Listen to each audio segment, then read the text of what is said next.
Z Zombies Future Z Part 5 Clocktime. On the main screen, the news speaker had been replaced by distant images of the central hospital and public security vehicles. The word was heard, zombies. The tension was thickened like the air before a storm. Schrödinger, with his gaze fixed on the screen, seemed to have connected the threads of a much larger riddle. Rafaela, Sean, and Helen exchanged gazes. "What is going on?" whispered Rafaela. Mental, always uninterrupted, analyzed the data on the screen. "Images of the central hospital are happening there. The first outbreak begins." Schrödinger, with his cell phone in his hand, was again trying to communicate with Mr. Vaughn. But the answer that "I was at a meeting" was not enough. The zombies were real, and now they came into the scene. The news outlet had been replaced by chaotic images, bodies in the streets, flashing lights, sirens. And the word zombies sounded like an echo of a nightmare. "How?" murmured Sean. "Is it starting?" Schrödinger closed his eyes. "The quantum paradox, the zombies, are connected. And now, we owe this before it's too late." But they already knew that he was depleted late. The city of Silas Hills was on the brink of the abyss as the outbreak unleashed. The four explorers, along with Schrödinger, faced a singular phenomenon that challenged all the laws of physics and biology. But they shouldn't alter the course of history. As the images on the screen became more chaotic, the four prepared for what would come next. "The zombies," whispered Helen. "And now?" Schrödinger opened his eyes. "We will find answers. And we'll stop this. I have to take a plane." "Schrödinger, if you apologize, I have to take the first flight I get," he said while making a phone booking and ordering a cab. "What is a taxi?" asked Rafaela. Nobody answered him. Schrödinger kept the solid disk in a thermal protective bag that hung on his shoulder, assembled swiftly some other things, and a pair of bottles in a backpack loaded half in his back while the visitants watched him without intervening. "It seems that it is time for us to retreat and allow Dr. Schrödinger to continue with his activities," said Mental, and addressed Sean. "What is Dr. Miyamoto's opinion?" Sean understood there was a message behind the words of Mental. "Yes, it would be better if we retreated. Very grateful with you, Dr. Schrödinger," replied Sean, exchanging gazes.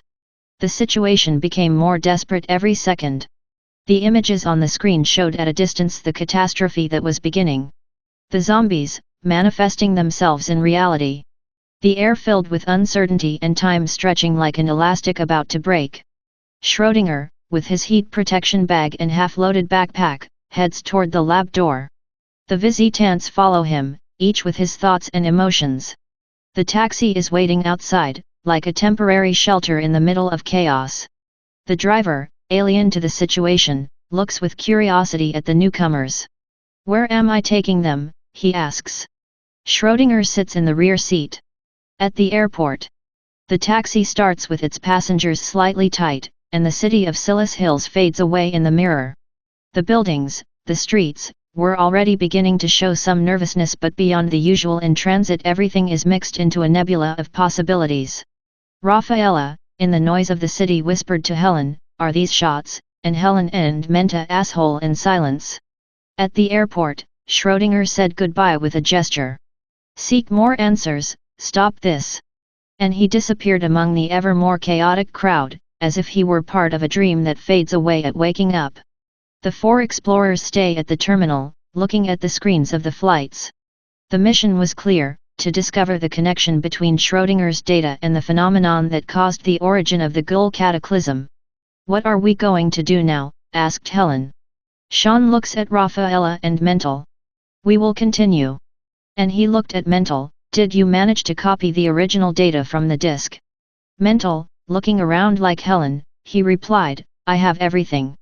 It is only necessary to confirm that we have not altered the course of events, so that the disk that Schrödinger carried remains at the airport and is found at its time unchanged."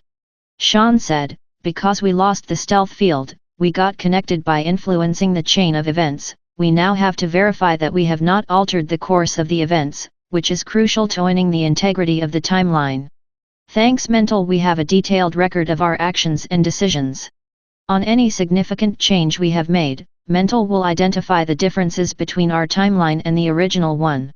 Mental, he interrupted, I'll make a comparison of historical data between the events we know and the records. If there are discrepancies, we could have changed something.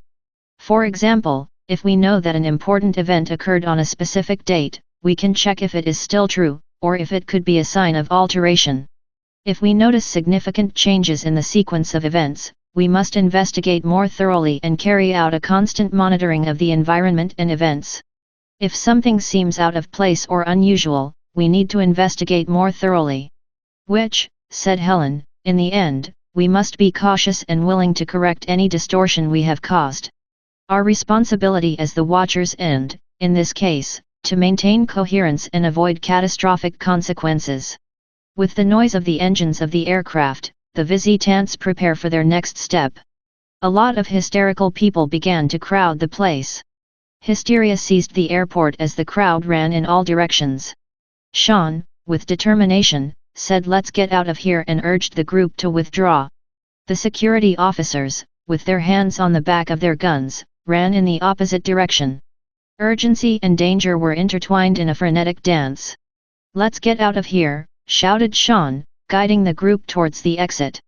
Rafaela and Helen followed his footsteps, while Mental analyzed the situation. The flying lights, blinking, and the screams, the confusion, all mixed up in a whirlwind of chaos. The airport, once a quiet transit place, was now becoming a battlefield. The visitants should remain calm and find a safe route. The hard disk in Schrödinger's backpack was supposed to stay there. It was an essential element in deciphering the zombie riddle and the quantum paradox. Let's move forward, cried Helen, avoiding the crowd. We cannot allow this to stop us. Sean assented, and in the midst of the riot, they continued until they reached an outer area well in front of the airport entrance. Disciplinedly silent, they saw in the distance a crowd of vehicles colliding with each other in order to gain space in front of the others, which only complicated the situation further and made it easier for the non-lived who were ready to eat breakfast. Sean, to Mental, activate the camp of displacement 12 months ahead, we have already seen too much. Mental sighed and operating the device that looked like a huge English key on his hip, while Helen, Rafaela and Sean were pulling out their guns from the vigilance, the atmosphere blinked. The celestial sky suddenly encapsulated gave them a feeling of a dark atmosphere that lasted until they adapted. Having moved up to a year after the zombie apocalypse, the airport has turned into a desolate and shady scene. The terminal was torn into ruins with broken windows, airline boards destroyed and fixed luggage carriers testified to violence and abandonment. The flight signs are scratched and covered with dust. In a sepulchral silence, where once the airplane announcements and lively conversations resonated, now there is only an oppressive silence. The speakers are broken, and the echo of the lonely steps is mixed with the wind blowing through the rails. Human and non-living remains lay scattered on the ground. Some still wear travel clothes, as if they were waiting for a flight that never arrived. Some zombies, slow and hungry, walked without a fixed direction. Abandoned aircraft, airplanes on the runway are covered with oxide and dust. Their broken windows and their ripped wings make them look like wounded creatures.